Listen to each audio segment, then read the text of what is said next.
السلام علیکم دوستو، اگر آپ روزانہ ایک سیب کھائیں، سیب جو ہے یہ اللہ تعالیٰ کی بہت بڑی نعمت ہے۔ اس کو پھلوں کا بادشاہ کہا جاتا ہے۔ سیب کو پھلوں کا بادشاہ کہا جاتا ہے۔ سب سے زیادہ جو ہے وہ طاقت بھی دیتا ہے اور لذیذ بھی ہے۔ تو اگر آپ روزانہ ایک سیب کھائیں، متواتر طور پر آپ استعمال کریں تو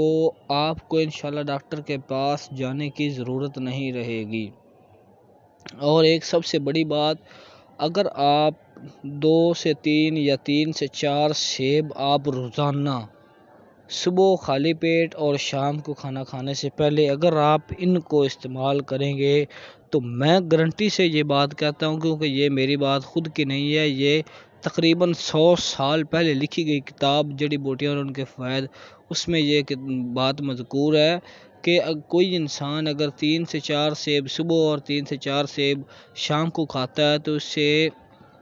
اس کے چہرے پر نکھار آتا ہے، اس کا رنگ لال سرخ ہو جاتا ہے اور وہ فربا جسم کو ہو جاتا ہے، طاقتور بھی ہو جاتا ہے۔ تو آپ اگر سیب جو ہے وہ آپ روزانہ استعمال کریں تو اس سے انشاءاللہ آپ بیماریوں سے بھی محفوظ رہیں گے اور آپ طاقتور بھی ہوں گے، توانا بھی ہوں گے، اور آپ کو یہ جو آج کریمیں لگاتے ہیں ان کی بھی ضرورت نہیں رہے گی اور آپ ڈاکٹروں کے پاس جانے سے بھی بچ جائیں گے۔